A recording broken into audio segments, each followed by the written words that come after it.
अच्छा, अब now this is very important. Paracha साहब, खान साहब बैठे हुए हैं डयाला जेल, उनकी क्या अब इस वक्त जहनियत होगी? चूँकि देखिए, खान साहब ने माजी में लचक का मुजाहरा नहीं किया। आपको याद होगा कि जब पहले भी इनके मुज़ाकरात आपस में चल रहे थे नो कॉन्फिडेंस मोशन के हवाले से, तो खान साहब ने लचक का मुजाहरा नहीं किया था। अब खान साहब जेल में हैं, तो क्या आप समझते हैं ज़्यादा लचक दिखाएंगे?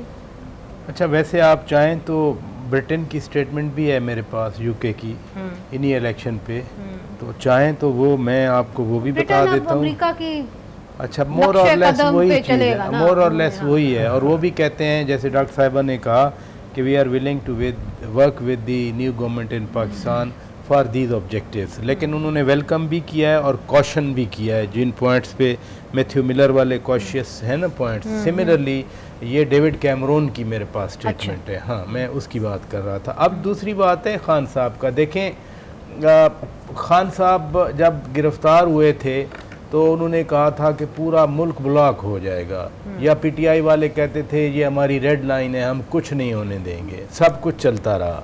फिर इलेक्शन के हवाले से वो कह रहे थे कि पूरा पाकिस्तान बाहर निकले, आप पोलिंग्स पे खड़े हो जाएं, रिज़ल्ट ना दें। लेकिन रिज़ल्ट अगर हम मनफी देखें, मुस्बत देखें, रिज़ल्ट तो आ गया, और यही हकीकत है, रिज़ल्ट आ गया है। जो जीत गए हैं, बैरिस्टर गौहर साहब हैं या लतीफ़ खोसा साहब हैं, वो कभी नहीं चाहेंगे कि जो है ना ये रिजल्ट्स नलिफाई हों, क्योंकि वो शायद ज़िंदगी में फिर कभी ना जीत सकें। तो मामला तो आगे बढ़ना है, रिवर्स नहीं होना।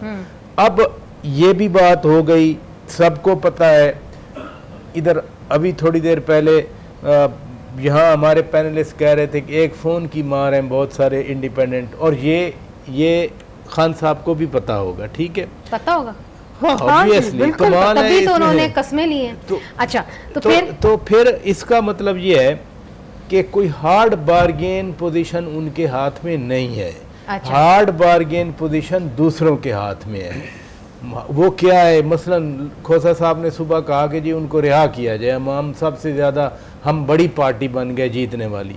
लेकिन बड़ी पार्टी जो बनती है उसके फॉलोअर्स तो बनते हैं, अदालती अमल है, कोर्ट से सजा मिली है, मगर ऐसे एग्जीक्यूटिव ऑर्डर से। मगर पराचा साहब, थोड़ा सा अदालतों को हम भी जानते हैं, अदालतें जो है वो बाहर की हवा देख के कभी नरम हो जाती हैं, कभी गर्म हो जाती हैं। तो मींस के अंदर वालों के हाथ में बार्गेन नहीं है, बार्गेन प्रोसेस तो फिर निकाल जो नहीं सुने, बार्गेन अंदर वालों के हाथ में नहीं है। मैं जानना चाह रही हूँ जी